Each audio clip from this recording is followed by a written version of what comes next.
बिस्मिल्लाहिर्रहमानिर्रहीम अस्सलाम वालेकुम। इस लेक्चर में हम स्ट्रक्चर ऑफ क्रोमोसोम्स को डिस्कस करेंगे। क्रोमोसोम जो है वो न्यूक्लियस में पाए जाते हैं और इसी तरह एक कॉम्पैक्ट थ्रेड लाइक स्ट्रक्चर है जो कि सेल डिवीजन के दौरान क्लियरली विजिबल होते हैं। और इसी तरह जो क्रोमोसोम है ये वर्ड ग्रीक वर्ड से निकला हुआ है। Chroma means colour and soma mean body.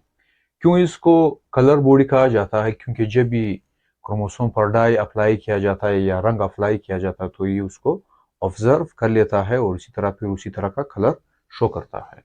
तो इसी तरह they are compact thread like structures clearly visible during cell division. अब पहली मरतबा इसको वाटर फ्लेमिंग नामी साइंटिस्ट ने 1882 में रिकॉर्ड किया था सेल्स में। और वो सेल्स किस के थे? ये सेलेमेंडर लार्वा के थे जो कि तेजी से डिवाइड हो रहे थे। फिर इसके बाद जो केमिकल कंपोजिशन है वो क्रोमोसोम्स की देखते हैं। क्रोमोसोम जो वो प्रोटीन्स और डीएनए पर मुश्तमिल होते हैं। प्रोटीन्स इसमें 60% होते हैं और इसी तरह डीएनए जो होगा वो 40% होगा। इसके बाद what is mean by chromatin network? Cell division से पहले क्रोमोसोम जो है वो एक दागों की शक्ल में अरेंज होते हैं। लेट्स सपोज ये हमारे पास न्यूक्लियस है और इसी तरह ये जो क्रोमेटिन होंगे ये इस तरह दागों की शक्ल में होते हैं इन न्यूक्लियस में। सेल डिवीजन आता है तो फिर ये जो दागे होंगे जो क्रोमेटिन हमें नजर आ रहा है ये कंडेंस हो जाएंगे और फाइनली क्रोमोसोम बना लेंगे। So after sale division chromosome become uncoiled. Chromosome जो होंगे ये अनकॉइल हो जाएंगे, ये वाला शक्ल अख्तियार करेंगे and look like very fine network. और एक जाली के या जाल बनाएंगे। दिस जाल इज कॉल्ड क्रोमेटिन नेटवर्क और इसको फिर हम क्रोमेटिन नेटवर्क कहेंगे। फिर इसके बाद देखते हैं स्ट्रक्चर ऑफ क्रोमोसोम की क्रोमोसोम में क्या पाया जाता है या क्रोमोसोम किस चीज पर मुश्तमिल है। अगर इस स्ट्रक्चर को देखा जाए दीज आर क्रोमेटिड्स, ये क्रोमेटिड्स है यानी क्रोमोसोम जो है फिर ये क्रोमेटिड्स पर मुश्तमिल होता है। This is one chromatid and this is another chromatid. ये क्रोमोसोम जो है ये डुप्लीकेट हो गया है। दिस इज डुप्लीकेटेड स्टेट यानी इसमें डीएनए जो है वो डिवाइड हो गया है, डीएनए जो रेप्लिकेट हो गया है। Now it is it's copy यानी ये जो क्रोमेटिड होगा इस क्रोमेटिड की कॉपी होगी। ये जो क्रोमोसोम होता है इसका जो सेंट्रल रीजन है दिस इज कॉल्ड सेंट्रोमियर, ये सेंट्रोमियर कहलाता है। एंड दिस में is also called primary constriction, इसको प्राइमरी कंस्ट्रक्शन भी कहा जाता है। यहाँ पर अगर देखा जाए ये क्रोमेटिड यहाँ पर बिल्कुल पतले हो गए हैं, इट मीन्स के इस तरफ आ गए हैं एंड और एक कंस्ट्रक्शन हमें नजर आ रही है यानी एक पतली जगह नजर आ रही है। और इस पतली जगह में फिर हमें एक रंग नजर आ रहा है, ये जो दरमियान का रंग है जो ब्लू कलर नजर आ रहा है दिस इज कॉल्ड सेंट्रोमियर, ये सेंट्रोमियर कहलाया जाएगा। और इस रीजन को हम प्राइमरी कंस्ट्रक्शन भी कह सकते हैं। यहाँ पर अगर ब्लैक आप देखिए disc shape, these are proteins, two discs of proteins and these proteins are called knitochore, इसको हम फिर knitochore कहेंगे and these are disc shaped। ये जो हमें डिस्क शेप यानी ब्लैक कलर आ रहे हैं यहाँ से बाल निकले हुए हैं बाल की तरह या फाइबर्स की तरह एंड these fibers को हम फिर क्या कहेंगे? these are called spindle fiber, इनको स्पिंडल फाइबर कहा जाएगा। जब भी सेल डिवीजन हो रहा होता है तो ये स्पिंडल फाइबर आकर इस काइनेटोकोर यानी प्रोटीन्स के साथ अटैच हो जाती है फ्रॉम अपोजिट साइड और ये जो दो क्रोमेटिड या जो दो सिस्टर क्रोमेटिड्स हैं इनको एक दूसरे से सेपरेट कर देते हैं। फिर इसके बाद क्रोमोसोम को अगर देखा जाए एक सेकेंडरी कंस्ट्रक्शन भी होता है। यहाँ पर भी मैंने एक क्रोमोसोम का एक स्ट्रक्चर बनाया हुआ है। ये प्राइमरी कंस्ट्रक्शन हुआ यानी क्रोमोसोम यहाँ पर पतला हो गया जिस कॉल्ड प्राइमरी कंस्ट्रक्शन। फिर यहाँ पर एक जगह और क्रोमोसोम जो है या क्रोमेटिड जो है वो एक जगह फिर पतला हो गया and this is called secondary constriction, ये सेकेंडरी कंस्ट्रक्शन कहलाया जाएगा।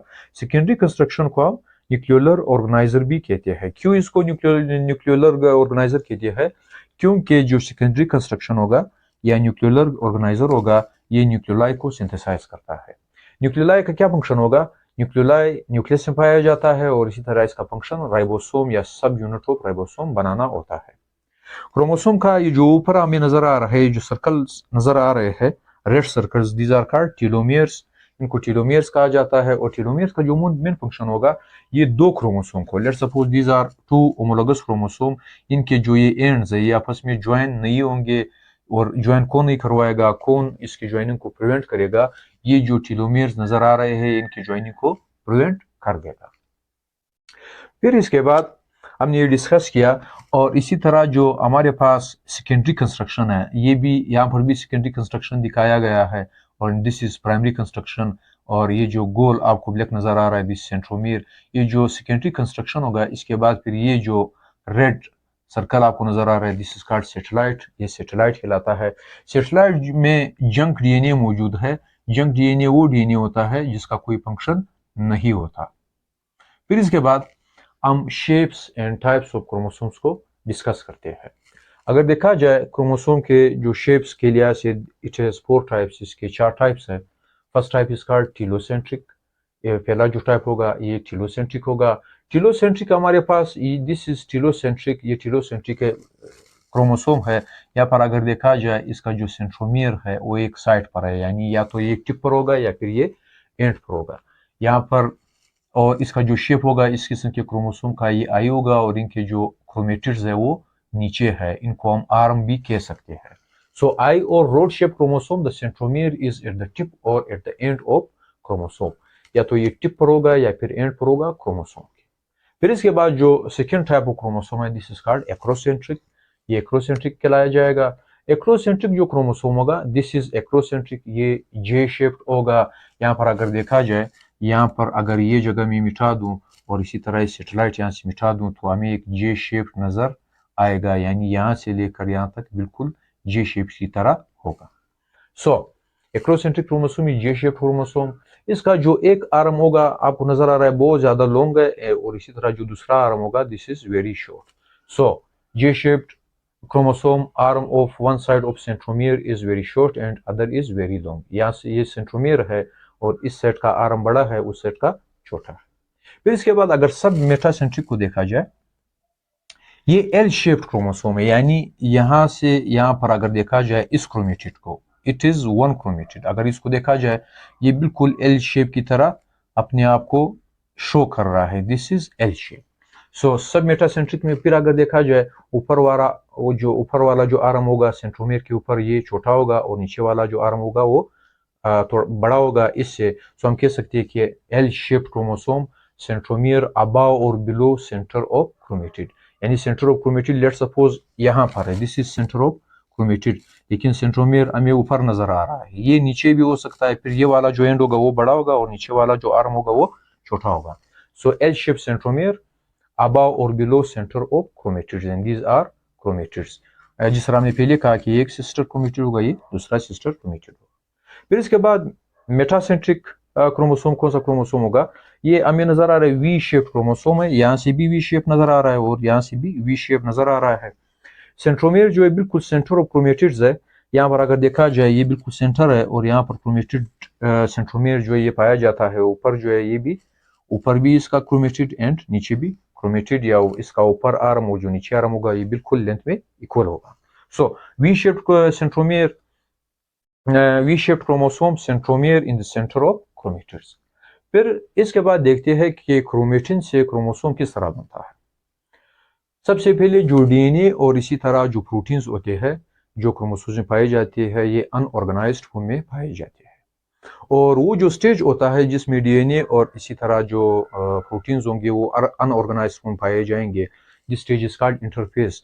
ये वो फेज होता है जो सेल डिवाइड नहीं हो रहा होता और सेल जो है वो अपनी डीएनए बना रहा होता है, और इसी तरह यानी सेल में के न्यूक्लियस में जो डीएनए पाया जाता है वो रिप्लिकेट होता है, दूसरा डीएनए जो है बिल्कुल अपनी कॉपी जो है वो प्रोड्यूस करता है। इसी तरह डीएनए जो वो प्रोटीन्स राइबोसोम्स के जरिए बनाता है, और इसी तरह जो डीएनए वो आरएनए को भी सिंथेसाइज करता है। जब सेल डिवीजन यानी इसी इंटरफेज में ही जब डीएनए और इसी तरह प्रोटीन्स, कौन से प्रोटीन्स, स्ट्रॉन्ग प्रोटीन्स, हमने जिस तरह पहले डिस्कस किया कि क्रोमोसोम जो है वो डीएनए और प्रोटीन्स पर मुश्तमिल होते हैं। वो जो प्रोटीन होते हैं दीज आर स्ट्रॉन्ग प्रोटीन, यहाँ पर जो आपको गोल सर्कल नजर आ रहा है ये 8 स्ट्रॉन्ग प्रोटीन्स है। इन 8 स्ट्रॉन्ग प्रोटीन्स को हम ऑक्टामर कहेंगे, और इसी तरह इनके जो नाम होंगे H2A, H3, H2B, H4 होगा। और इसी तरह जो ऑक्टामर होते हैं इन पर फिर प्लस चार्ज होता है, क्योंकि ये जो ऑक्टामर होंगे या ये जो स्ट्रॉन्ग प्रोटीन होंगे इनको स्ट्रॉन्ग प्रोटीन्स भी कहा जाता है, ये अमाइनो एसिड्स पर मुश्तमिल होता है।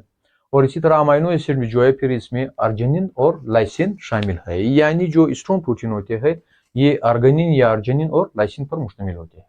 इसी तरह जो डीएनए होगा इस पर जो हम लोगों ने यहाँ पर डीएनए बनाया हुआ है डबल स्ट्रैंडेड, ये जो डीएनए होगा इस पर माइनस चार्ज होगा। क्यों माइनस चार्ज होगा, क्योंकि डीएनए में जो है वो फॉस्फेट ग्रुप्स पाए जाते हैं और फॉस्फेट ग्रुप पर माइनस चार्ज होता है। जब डीएनए का जो टोटल मोटाई होगी या विड्थ होगा, ये जो यहाँ पर नजर आ रहा है ये 2 नैनोमीटर होता है।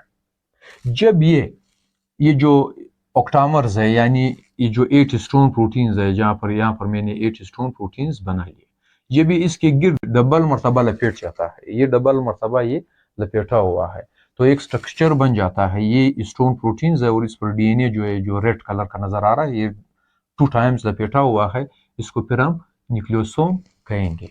अब यहाँ पर अगर देखा जाए जो डबल मरतबा डीएनए इस पर लिपटा हुआ है, ये 200 न्यूक्लियोटाइड्स पर मुश्तमिल है और इसकी जो मोटाई होगी, ये जो मोटाई होगी यहाँ पर यानी इस न्यूक्लियोसोम की मोटाई जो होगी दिस इज 10 नैनोमीटर, ये 10 नैनोमीटर तक होगा, यानी 2 नैनोमीटर डीएनए जो है अब ये जो मोटाई शो कर रहा है या थिकनेस शो कर रहा है न्यूक्लियोसोम पर लिपटा हुआ है, ये 10 नैनोमीटर तक होगा। अब ये क्रोमेटिन कहलाया जाएगा क्योंकि डीएनए जो है वो स्टोन प्रोटीन पर लिपटा हुआ है। इसी तरह दो न्यूक्लियोसोम के दरमियान, this is one nucleosome, this is another nucleosome, इनके दरमियान डीएनए मौजूद है, this DNA is called linker DNA, ये डीएनए जो होगा ये लिंकर डीएनए कहलाया जाएगा। फिर इसके बाद ये जो क्वाइलिंग है न्यूक्लियोसोम की ये कंटिन्यू रहेगी। यहाँ पर अगर देखा जाए this is one nucleosome, this is another nucleosome, ये भी न्यूक्लियोसोम, ये भी न्यूक्लियोसोम, यानी ये जो है ये क्वाइल हो गए हैं। और इसी तरह ये जो मोटाई है ये 10 नैनोमीटर से अभी पहुंच गई 30 नैनोमीटर तक, दिस इज 30 नैनोमीटर, और अभी भी ये क्रोमेटिन कहलाता है। कौन सा क्रोमेटिन ये होगा, दिस कॉल्ड क्रोमेटिन फाइबर, इसको अभी हम क्रोमेटिन फाइबर कहेंगे। ये जो क्रोमेटिन फाइबर होगा इसके फिर दो टाइप्स है, एक जो टाइप होगा this is called euchromatin and another one is called heterochromatin. ये कब बना, उस टाइम बनेगा जब डीएनए रिप्लिकेट हो जाए, डीएनए यानी इससे पहले डीएनए जो रिप्लिकेट हो चुका है और इसी तरह एक डीएनए ने अपना जो दूसरी कॉपी है वो पैदा कर दी है और इसी तरह डीएनए ने जो है वो आरएनए सिंथेसिस भी कर ली है। जब ये स्टेज आएगा euchromatin not condensed and genes are expressed, अगर यहाँ पर देखा जाए this is highly condensed chromatin, यानी ये जगह शो कर रहा है 13 नैनोमीटर वाला। फिर यहाँ पर अगर देखा जाए ये अनकंडेंस स्टेट है, अनकंडेंस का मतलब यहाँ पर क्वाइलिंग ज्यादा नहीं है, तो अगर यहाँ पर क्वाइल ये क्रोमेटिन फाइबर में शो कर रहा हूँ, यहाँ पर क्वाइलिंग ज्यादा नहीं है, it means this is called hetero euchromatin. और इसी तरह ये जो कंडेंस स्टेट होगा this is called condense state is called heterochromatin, यानी ये जो होगा क्रोमेटिन फाइबर का ये एट्रोक्रोमेटिन होगा और इसी तरह ये यूक्रोमेटिन होगा। ये जो यूक्रोमेटिन होगा इसके जीन्स एक्टिव होते हैं और इसी तरह इन जीन्स में जो डीएनए होता है वो प्रोटीन सिंथेसिस कर रहा होता है। और इसी तरह जो एट्रोक्रोमेटिन है, ये जो जो कंडेंस क्रोमेटिन फाइबर है, ये इनके जीन्स इनएक्टिव होंगे और ये फंक्शन लेस होंगे यानी फंक्शन नहीं करेंगे। जब क्रोमेटिन फाइबर यानी अपना फंक्शन परफॉर्म कर ले, यानी इसका यू क्रोमेटिन जो है वो प्रोटीन को सिंथेसाइज कर ले, फिर ये जो क्वाइलिंग होगी ये फर्दर ज्यादा हो जाएगी, यानी ये फर्दर ज्यादा क्वाइल हो जाएगा। यहाँ पर अगर देखा जाए ये न्यूक्लियोसोम है, ये न्यूक्लियोसोम है, इसके इट मीन्स कि ये जो क्वाइलिंग है ये अभी बहुत ज्यादा हो गई है। और इसी तरह 13 नैनोमीटर थिकनेस या अभी जो थिकनेस होगा क्रोमेटिन का दिस इज 300 नैनोमीटर, ये अब 300 नैनोमीटर होगा। स्टिल इट इज क्रोमेटिन, यानी अभी भी हम इसको क्रोमेटिन ही कहेंगे।